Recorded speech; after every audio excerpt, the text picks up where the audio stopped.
The order came through military channels, not through Russian state media, not through the official civilian emergency management apparatus that would normally handle a population movement of this scale, not through the kind of public announcement that governments make when they're managing a crisis they're willing to acknowledge publicly, through military channels, classified, restricted distribution, the specific communication architecture of a decision that the Russian government wants executed without the Russian public fully understanding what it means. The order: begin the evacuation of Russian military dependents and civilian settlers from Crimea.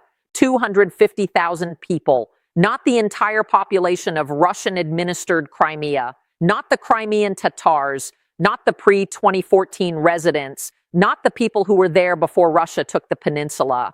The specific 250,000 who came after 2014, who moved to Crimea because Russia offered incentives, because the property was cheap, because the climate was favorable, because the Russian government told them the peninsula was theirs now and forever, and that building a life there was building a life on solid ground. The ground is no longer solid. The order to evacuate them is the most explicit possible acknowledgement of what Russian military planning now assesses. Crimea cannot be held, not forever, not even for much longer. And the people who came because Russia promised them forever, they need to leave before the military situation makes leaving impossible. 250,000 people moving toward the Kerch Bridge, toward the ferry crossings, through the specific, narrow, degraded, repeatedly struck infrastructure that is the only way off the peninsula. Putin ordered this, not publicly, not in a press conference where he acknowledges what's happening, through military channels. Because acknowledging this publicly would require acknowledging what the military channels are saying, that the end of Russian Crimea has begun. Here's what the evacuation order means. Here's what 250,000 people moving toward a bridge at 10% capacity looks like. Here's what's left to defend, and here's why the order that came through military channels this morning is the beginning of the end. Stay with me. Let's be precise about what the evacuation order actually contains, because the specific scope, the specific timeline, and the specific categories of people being moved tell you exactly what Russian military planning now believes about Crimea's future. Scope: 250,000 people. This is not a total evacuation of Crimea's population. The peninsula has approximately 1 million residents, a mix of pre-2014 Crimeans, Russian settlers who arrived after annexation, and the military personnel and their dependents we've been tracking. The 250,000 being evacuated are specifically military dependents, the families of Russian military personnel stationed in Crimea, spouses, children, parents, the people whose presence in the peninsula creates a humanitarian and political complication if the military situation deteriorates to the point of combat on the peninsula itself. Post-2014 Russian settlers who hold specific government-linked employment. The administrators, the officials, the people whose presence in Crimea is directly tied to Russian governmental claims over the territory. Their evacuation serves a dual purpose: removes them from physical danger and reduces the civilian casualty risk among the population most politically connected to Russian state interests. Critical civilian infrastructure workers, but specifically those from the Russian mainland who came to staff facilities after 2014.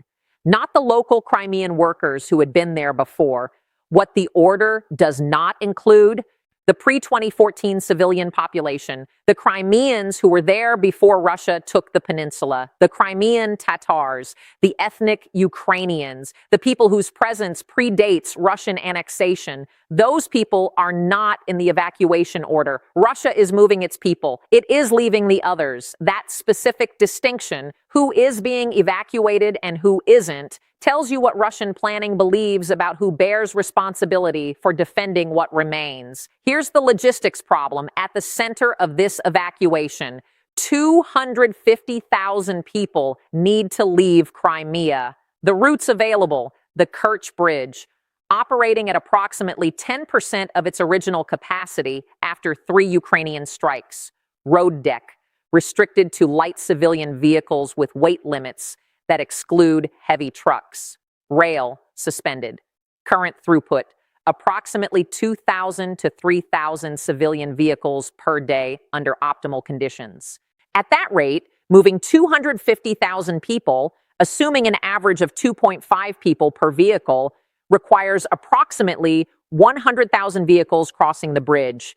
At 2,000 to 3,000 vehicles per day, 33 to 50 days, 50 days with a bridge that has been struck 3 times in the last 2 weeks. That is on Ukraine's priority target list. That has structural integrity assessments that Russian engineers are describing in classified reporting as concerning.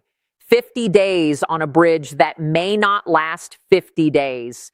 The ferry crossings. Russia has been operating ferry services across the Kerch Strait as a supplement to the bridge. Capacity, approximately 500 to 1,000 additional people per day in current operating conditions. That adds perhaps 5 to 10% to the evacuation throughput. Air evacuation. The Crimean airfields, Seki and Belbek, can handle military transport aircraft, but at the volume required for civilian evacuation at scale, air is a marginal supplement, perhaps 500 to 1,000 additional people per day. The mathematics of the evacuation are as difficult as the mathematics of the supply crisis that prompted it. 250,000 people, routes that can move perhaps 5,000 to 6,000 per day under favorable conditions. The evacuation will take weeks. In weeks, the military situation in Crimea will have changed significantly. Here's the political and strategic significance of Putin ordering this evacuation. Because ordering a population movement of this scale is not a neutral military logistics decision. It is an acknowledgement. The Russian government does not acknowledge things it doesn't have to acknowledge. The specific discipline of Russian state communication, the careful management of information to prevent the public from understanding things that the government finds politically inconvenient, is a defining feature of how this regime operates. Ordering the evacuation of 250,000 Russian settlers from Crimea through military channels, quietly, without public announcement, is the most controlled possible form of acknowledgement. But it is still acknowledgement. It acknowledges that Russian military planning no longer believes Crimea can be held indefinitely. It acknowledges that the presence of 250,000 civilian settlers in a combat theater that is developing is a problem that needs to be solved before the combat theater develops further. It acknowledges that the specific promises made to those settlers, that Crimea is Russian forever, that building your life there is building it on permanent ground, were promises that the current military situation cannot sustain. The order cannot be issued without those acknowledgments being embedded in it. And here's the political consequence that the order produces even through military channels.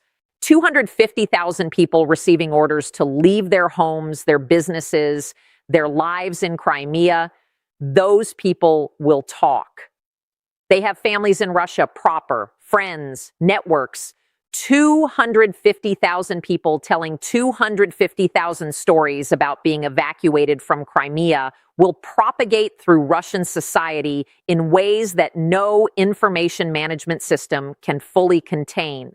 The order, issued through military channels to avoid public acknowledgement, will become public knowledge through the lives of the people it affects. Putin ordered a secret acknowledgement. It won't stay secret. Here's what Russian military force is left in Crimea after the evacuation of dependents and settlers is underway. The Russian military personnel themselves, approximately 80,000 to 100,000 remaining after the earlier extraction of priority personnel that we documented. They are not being evacuated. They are being left to defend the peninsula with what? The specific military capability inventory of Russian forces in Crimea after the supply crisis has been running for weeks. Artillery, present, but at significantly reduced ammunition levels. The transfer points that fed ammunition into Crimea are gone. The Kerch Bridge, at 10% capacity, cannot move artillery ammunition at the rates required for sustained defensive operations. Current ammunition stocks, estimated at weeks of supply at reduced operational tempo, days of supply at full operational tempo. Armored vehicles, present, fuel constrained. The fuel depots that sustained armored operations have been depleted faster than they can be resupplied through the remaining routes. Air defense degraded. The S-400 and Pantsir systems that were protecting Crimean airspace have been operating with reduced operational tempo to conserve their own maintenance resources. Spare parts through the sealed routes are a trickle. Aircraft. The aircraft at Saki and Belbek have been the subject of repeated Ukrainian strikes throughout this war.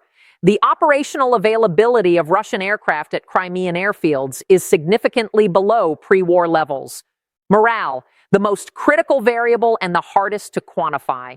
Russian soldiers in Crimea know what is happening. They can see the evacuation of dependents. They know what the departure of families means about what military planning believes is coming. A force that is watching its families leave while it stays is a force that is receiving the most direct possible signal about how military planning assesses its future. Here's the specific tactical question that the evacuation order creates for Ukrainian military planning. What do you do when 250,000 civilians are moving toward the infrastructure you've been striking? The Kerch Bridge, the ferry crossings, the specific narrow routes through which civilian evacuees are moving. Ukraine has been systematically targeting those routes precisely because they are Russia's military logistics lifeline. The evacuation creates a humanitarian dimension. 250,000 civilians on a bridge that Ukraine has been striking is a different situation from 250,000 tons of military supply on that bridge. Ukrainian military command and political leadership are navigating this question in real time. The specific decisions being made: pause kinetic strikes on the Kerch Bridge during peak civilian evacuation traffic. This is not a strategic concession. It is a tactical adjustment that serves multiple purposes. Humanitarian. Ukrainian leadership has been consistent about protecting civilian lives, including civilian lives in Russian-occupied territory. Strategic. Allowing the evacuation to proceed reduces the civilian population in Crimea, which reduces the humanitarian complication of military operations on the peninsula. Political. Demonstrating Ukrainian restraint when civilian lives are at stake reinforces the international legitimacy of Ukraine's military campaign, makes it harder for Russian propaganda to frame Ukrainian military action as targeting civilians. Intelligence. The evacuation movement itself generates intelligence, tracking what moves toward the bridge and what moves away from it. Identifying military equipment being extracted versus civilian vehicles, building the picture of what Russia is prioritizing for removal and what it's leaving behind. Ukraine is not stopping its military campaign. It is calibrating it with the sophistication of a military that has learned over 3 years that strategic and tactical decisions are not always the same. Here's the dimension that gets the least coverage and deserves the most attention. The civilians of Crimea who are not in the evacuation order, not the 250,000 Russian settlers who are being moved, the other 750,000 people on the peninsula. The Crimean Tatars, approximately 300,000 people, the indigenous population of Crimea. The people who were there before Russia took the peninsula and who have been living under occupation since 2014. The ethnic Ukrainians who stayed, some because they had nowhere to go, some because they chose to stay, some because the specific circumstances of their lives made leaving impossible. The pre-2014 ethnic Russians who were living in Crimea as part of Ukraine before 2014, whose presence predates the annexation, whose relationship to the Russian state is more complicated than the post-2014 settlers. These people are in Crimea. They are experiencing the supply crisis that the ceiling has created. They are watching the Russian settlers being evacuated. For the Crimean Tatars specifically, the 300,000 indigenous people who have been living under Russian occupation, under Russian persecution, under the specific pressure of Russian administration that has banned their political organizations and arrested their leaders, the evacuation order is a signal, the same signal it sends to military analysts. That Russian planning no longer believes Crimea can be held. For the Crimean Tatars, that signal is the beginning of something they have been waiting for since 2014. Not just the end of Russian occupation, the possibility of return of the hundreds of thousands of Crimean Tatars who left after 2014, who went to mainland Ukraine, to Turkey, to other countries, returning to the peninsula that is their ancestral home. The evacuation of 250,000 Russian settlers is, from one angle, the beginning of the return of 300,000 Crimean Tatars. Here's the political psychology of the man who issued this order. Putin's entire political identity, the specific construct of himself as the strong leader who reverses Russian weakness, who takes back what Russia lost, who delivers what no previous Russian leader delivered, is built on Crimea. We have said this across multiple videos. We say it again now because the evacuation order makes it more urgent to understand than at any previous moment. Putin ordered the annexation of Crimea in 2014, made it the defining act of his presidency, built 12 years of political legitimacy around the specific claim that Crimea is Russian and will remain Russian under his leadership. He is now ordering the evacuation of the civilian settlers whose presence in Crimea was supposed to make that claim irreversible. The human beings who moved to Crimea because Putin told them it was Russian forever are being told to leave because Putin's military planning has concluded it can no longer be held. The political contradiction is total. The man who promised forever is ordering the departure of the people who believed him. What does that do to Putin's political position? The specific analysis of Kremlin watchers, the people who study Russian internal politics with the closest attention, is that this moment represents the most acute legitimacy crisis of Putin's presidency, not the most dangerous moment militarily, the most acute legitimacy crisis politically, because the legitimacy was built on Crimea specifically. And the order that came through military channels this morning is an admission, through military channels rather than public statement, but an admission nonetheless, that the promise was wrong. Here's what the world is doing with the news of the Crimean evacuation order. The reactions illuminate the political landscape of the war's endgame. Washington. The specific response from the American administration is careful. Public statements note that the United States supports Ukraine's right to recover its internationally recognized territory. Notes that Crimea's status under Ukrainian sovereignty was never recognized by the United States or its allies.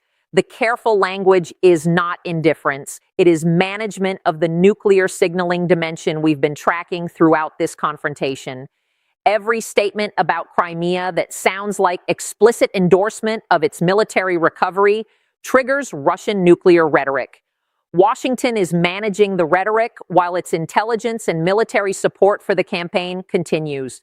The practical American contribution to the campaign, the intelligence sharing, the weapon systems, the logistical support has not paused. European capitals.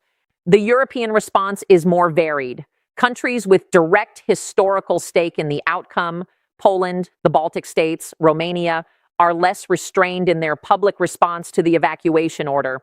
Romania specifically, whose intelligence activation blinded the Black Sea Fleet, is watching the Kerch Strait with the attention of a country that has understood since it was struck by Russian munitions that its interests are directly engaged in this war's outcome. China. Beijing's response is the one being watched most carefully. China's emergency diplomatic activity that we described in the previous video is intensifying. The specific calculation that Beijing is making, whether to allow the military conclusion to proceed or to use its leverage to produce a negotiated settlement, is being made right now. A China that allows Crimea to fall without a negotiated framework has accepted the precedent that military force can reverse territorial annexations. That precedent's implications for China's own territorial claims are not comfortable. Here's the specific assessment of the Kerch Bridge's future. The bridge is at 10% of original capacity. It has been struck 3 times. It has been assessed by NATO engineering analysis as structurally compromised. It is currently being used for 2 purposes simultaneously: the civilian evacuation, 250,000 people trying to get across; the military extraction, Russian military command still moving priority personnel and equipment through the minimal remaining capacity. These 2 uses are competing for the same degraded infrastructure. The civilian evacuation needs light vehicle traffic capacity. The military extraction needs the same. They are in competition on a bridge that can barely sustain either. And Ukraine is watching. The specific tactical decision Ukraine is making about the bridge during the evacuation period is temporary. When the civilian evacuation has progressed to the point where the bridge is primarily carrying military extraction rather than civilian traffic, when the intelligence picture shows the population of the bridge crossing shifting from civilian evacuees to military vehicles and equipment, Ukraine's constraint on striking the bridge ends. The bridge has been struck 3 times. It can be struck again. The specific question Ukrainian targeting is tracking: when does the ratio of military to civilian traffic on the bridge cross the threshold where the military value of the strike exceeds the humanitarian cost? That calculation is being updated continuously. The Kerch Bridge's final days are approaching, not because Ukraine has decided to end it, because the evacuation that is crossing it has a finite duration. And when the evacuation is over, the bridge becomes a military target again. Here's the specific location within Crimea that the endgame scenario centers on: Sevastopol. The naval city, the 240-year-old Russian naval heritage site, the base that Catherine the Great founded, that Russia seized from Ukraine in 2014 specifically because it was the home of the Black Sea Fleet. The city that Putin stood in and gave speeches about Russian naval destiny. Sevastopol is now home to the remnants of the Black Sea Fleet. Whatever has not been relocated to Novorossiysk, whatever hasn't been sunk, whatever survives the Romanian intelligence-guided Ukrainian naval campaign. It is also home to a significant portion of the Russian military force in Crimea. The specific military significance of Sevastopol in the endgame. The Russian military command in Crimea is considering Sevastopol as its final defensive perimeter, not defending all of Crimea. That's no longer assessed as viable. Defending Sevastopol, the historical naval city, the symbolic center of Russian Crimean identity, a last stand in Sevastopol. The military logic: Sevastopol is on the western coast of Crimea, as far as possible from the Ukrainian approach from the north and east. It has existing fortifications. It has the symbolic weight that makes it the specific location a Russian force might choose for a final defense. The problem with the last stand logic: Sevastopol cannot be supplied any more than any other part of Crimea. A last stand without supply is not a last stand. It is a siege that ends one way. Here's the specific historical moment we are at. Russian Crimea is ending, not in the abstract, in the specific, operational, documented, evacuation-ordered way that endings happen.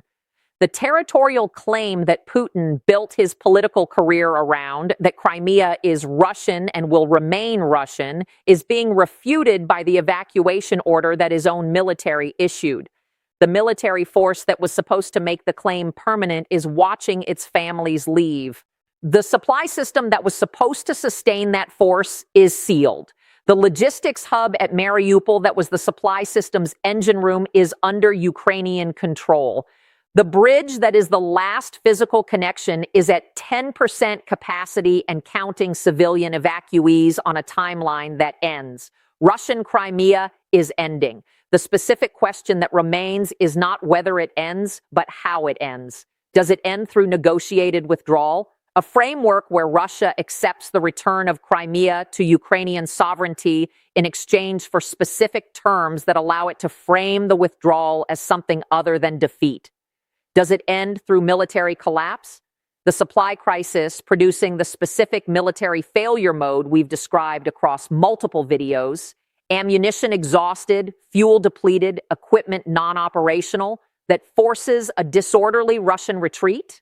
Does it end through a combination, a negotiated framework accelerated by military collapse that makes the negotiation urgent for Russian military commanders who understand what is coming if they don't find an exit? The answer to that question will determine the final weeks and months of this specific phase of the war, but the ending is not in question. Russian Crimea is ending. Putin's evacuation order is the proof. Here's the forward picture. The evacuation continues at the pace that the Kerch Bridge's 10% capacity allows, 5,000 to 6,000 people per day through a crossing that Ukraine is monitoring continuously. Ukrainian forces in Mariupol are consolidating control of the port and the city. The Russian garrison in Mariupol is collapsing at the pace we predicted. Days, not weeks. The Azov coast, fully in Ukrainian hands from the western cut to Mariupol. The northern shore of the Sea of Azov is Ukrainian territory for the first time since 2022. The supply situation in Crimea deteriorating daily. The food stockpiles that existed when the sealing was completed are now weeks old. The fuel stockpiles are being managed through rationing that is increasingly severe. The military operational tempo has been reduced to conserve remaining fuel and ammunition. The morale picture, the evacuation of families, is producing the morale effect that military sociology predicts. Russian soldiers watching their families leave are soldiers who understand what military planning believes is coming. Ukraine's options: wait, accelerate, or negotiate. The waiting option is producing results on its own timeline. The acceleration option: strikes on Crimean airfields, intensified pressure on the Kerch Bridge once the civilian evacuation proportion drops, continued maritime interdiction, can compress that timeline. The negotiation option is being activated by China and the diplomatic community. The specific framework being proposed, a ceasefire that allows civilian withdrawal while a political process addresses Crimea's final status. Ukraine is weighing whether the negotiated outcome that's available now is better than the military outcome that's available if operations continue.